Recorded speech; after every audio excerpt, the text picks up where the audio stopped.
Good morning. So today we are entering our next unit in our forensics class, and that has to deal with hair as evidence.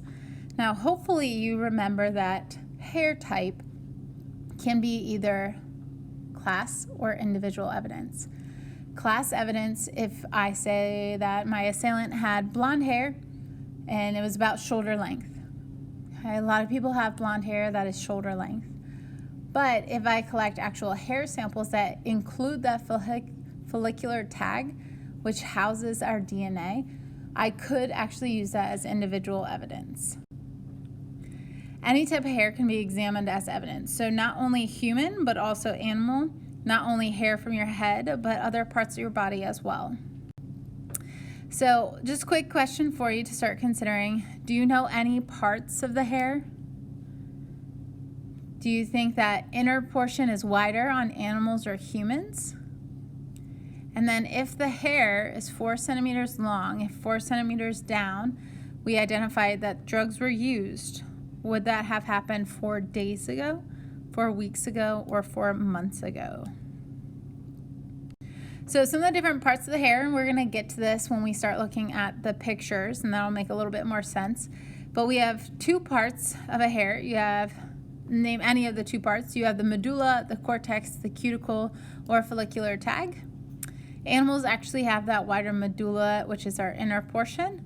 And if 4 centimeters down from my root, I detect that there was drug use, that would have occurred about 4 months ago. So when we look at drug use, every month your hair grows about 1 centimeter. So a lot of kids will say, oh, it happened 4 weeks ago. I was like, dang, how fast does your hair grow? My hair does not grow that fast. So your hair on average about 1 centimeter every month. Now, again, I had mentioned this already, but hair is considered class evidence unless if it has a follicular tag that does contain the DNA. Now, I know it's going to sound really, really gross, but right now you are probably shedding hair, not only from your scalp, but also from the different portions of your body. So every time you touch your head, pieces of your hair are falling out. Okay? Every time you touch your arm and you scratch your arm, you're losing not only skin cells, but also hair. Okay? So on average, about 100 hairs from our head, from our scalp, every 24 hours. It's just kind of crazy that we lose that much hair. All right, so as evidence, when we look at hair, there's a couple different things that we can identify. We can identify whether the hair collected from a crime scene belongs to a human or animal.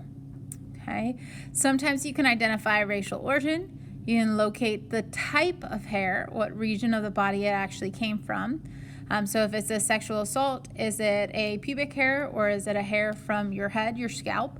You can tell whether the hair has been chemically treated, whether that means that you had it dyed, maybe you had it chemically straightened or chemically permed, whether you have dyed your hair, and then also whether or not the hair has been forcibly removed, indicating that there might have been a struggle.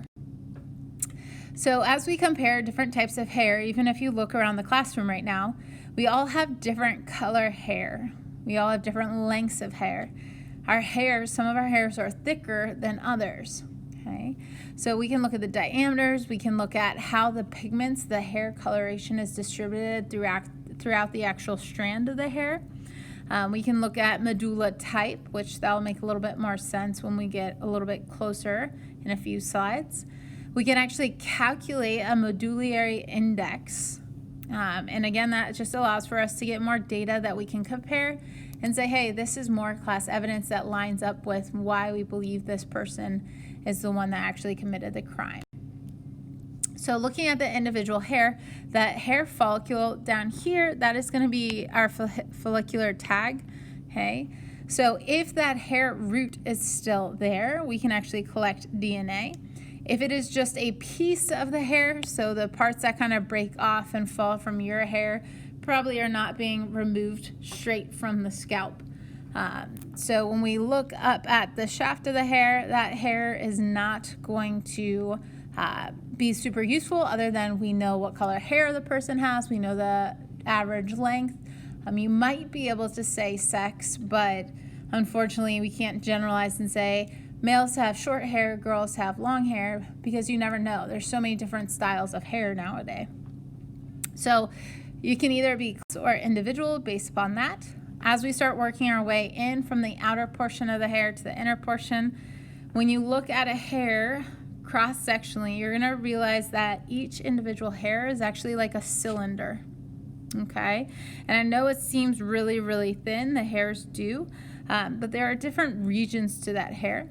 The outer portion of the hair is your cuticle or scales. The innermost region, where you'll see the medulla, whether it is present or not present, it appears black when you look at it under the microscope. You have pigments between those two regions, and those pigments can either be very, very dense and dark, or they can be very sparse and light in coloration. So that's all part of the cortex, that very central region. All right, other parts to the cortex include your melanin or keratin. Both of these, when we start looking at this, melanin is a pigment. You find it both in the skin and the cortex of your hair. You also have keratin, which is a protein that helps make up that cortex. So if you're getting a keratin treatment at your salon, you're trying to rebuild up that cortex, make your hair a little bit stronger, a little bit softer to the touch, so that it's just healthier in general. All right, so that medulla, that inner portion that we had mentioned, depending upon the type of medulla, it sometimes can point to a racial origin, or it can point to humans or animals. For most Caucasian individuals, that medulla is actually going to be absent. So if you do not see this region here, see that? That means that it is absent. But there are other ones that you can also have. It can be fragmented, which means it would just be pieces. So this is our example of fragmented. It could be interrupted, where you have both long and short pieces, does not necessarily follow a strict pattern. It could be continuous, which means you see one nice long black line like this one over here. Or you can have an even thicker medulla and it still be continuous in animals, or it could be stacked in animals as well.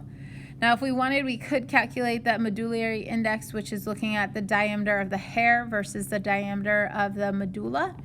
That would be helpful if you are looking for a specific value, trying to match up and say, okay, the hair at the crime scene does match the hair from the suspect that I collected. And then that, again, just would factor in when you are in the court of law. All right, looking at that outer piece, you have imbricate, you have spinous, and you have coronal. If you look here, you gotta look really close, but do you see on the cuticle, almost like these little waves, okay? It's very scaly. So when we say that the cuticle is scaly or it feels rough or anything like that, spinous is kind of like a cat's hair, okay? So where you actually see it's a little bit rougher to the touch. It's not as smooth as a human hair, okay?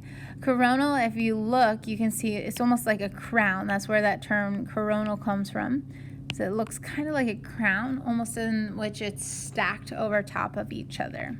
So again, looking at it under a microscope, this would just be another helpful tool to say, hey, they also have the exact same cuticle, they have the same medullary index, they have the same hair color, they have the same medulla pattern. All of those things are going to help us to be able to say, hey, this hair does match our particular suspect. Buckling, if you take a look, you can actually see hair that has been bent, damaged. So you can see that hair here. Girls, you might notice this a little bit more because we put our hair up into hair ties. We work out with our hair in it as well. So that causes some breakage, some damage to your hair. When we look at the individual hair roots, you can look at whether or not the root has fallen out naturally or if it's been forcibly removed. Again, if it's been forcibly removed, you can see at the end some of the damage to the bulb, whether it's broken or if it's completely ripped or if it's torn. That helps indicate whether or not the individual struggled. Maybe they had a close altercation versus it being an attack from a distance. All right, we can also try to identify how recently cut somebody's hair was. So whether it was cut recently, or ladies, you probably recognize this one, the split ends. You know it's time for a haircut once you start noticing you're having a lot of split ends. You can use either scissors or you could use a razor in order to cut your hair. All right, take a look here. So when we're looking, we can also collect animal hair samples. So if we're using, say, fiber tape or anything like that, and we're going across the body of a victim, we're going to pick up not only human hair, but also probably animal hair. That animal hair could be domestic pets, so like your dogs, your cats, but it could also be wild animals as well, or possibly horses, things like that. So these actually match up. The skunk, if you look, because it has the white and the black hair, matches up to C. Our dog matches up to A, and then the deer matches up to B. So as we look at animal hair is a little bit different. The distribution of pigments, the thicknesses, the cuticles, all are going to be a little bit different from species to species. So that can, again, help us identify who or what our victim may have come into contact with in their final moments. Remember, ultimately, it comes down to creating this timeline so we can say kind of this is what happened, this is who the individual came into contact with during their final moments. All right, now we said that we can sometimes identify a possible linkage to race with your hair quantity or the hair qualities. So if you try to guess which one would match up with somebody who is of a Caucasian descent, African American descent, or Asian descent. So if you take a look there's your answer. So Caucasian goes with C, African American goes with B, and then Asian goes with the hair type A. So the reason why we're able to pinpoint this, now you got to remember within a specific race, you have such flexibility, such wide ranges in types of hair. So just because Caucasians tend to have straight to wavy hair doesn't mean that they don't also have curly hair. Okay, but we're looking at just the general population, what genes are present within that particular race. Okay, so hair type is one that would be controlled by those genes, and so we can look at again that gene pool, what is popular within that particular race. Caucasians tend to have straight to wavy hair. The pigments often are evenly distributed, and they tend to either have a fragmented or absent medulla. If we look at somebody who is of an Asian descent, they tend to have very, very dense pigments. Okay, they're very dense pigments because the color of their hair is a lot darker. Okay, and it's darker because of those pigments. They tend to have a very round cross section. The hair shaft is usually coarse, but still very, very straight. African American individuals tend to have curly, heavily pigmented hair that is a little bit uneven of a distribution. There is a lot of variation in diameter of the individual hairs. They tend to have a fragmented medulla or absent medulla. All right, so again, here's a little bit closer inspection. Again, if you take a look, there are a lot lighter pigments for a Caucasian individual, whereas you see a little bit more unevenness when it comes to a hair sample from an African American individual. Asian individuals, very, very dense. You can also identify some of those different medulla. You can also see some of the cuticle, whether it's a little bit smoother of a cuticle or if it's a little rougher, coarser texture to the hair types. Here would be that cross-sectional view that we had mentioned. Again, Asian individuals tend to have a more round, perpendicular, circular, whereas you see more oblong for our individuals of African American descent. Now, types of hair where you collect it, you can also collect it not only from your scalp, but different regions of your body, whether that's coming from a pubic region, your face, or from a body limb. We can look at those under a microscope, so really we can analyze any type of hair. A pubic hair would be really important if we're looking at somebody who is a victim of sexual assault. We can collect that from the victim and look at that and try to compare it and see if we can collect any DNA. So when we look at this picture, I'm sorry, it's not super clear on this end, but when you take a look at this picture, what do you think? Would it match or would it not? Okay, a couple things to point out. Look at the thickness of the hair. Look at your medulla. Look at the color of the actual pigments. Okay, if I had to make that decision, I would say it looks pretty similar. I would say yes, it did match. But if we want to go ahead and match a hair, we actually have to collect and look and compare 5 different regions of the same hair, from your scalp all the way to the very, very end of the hair. Okay, so we can't just look at one particular region and say, hey, it matches. Okay, we want to make sure we go from the root all the way down to the very end of the hair. In order for us to actually collect hair and then analyze it, we need a lot of control samples because, again, remember, within hair, there's variation within your hair. Okay, your hair lightens in different ways. Some hair is more damaged than others. So when we're collecting samples, we need at least 50 full-length hairs from all over your scalp. And then we would also need 24 full-length pubic hairs if we wanted to compare the hair in question to our possible suspect.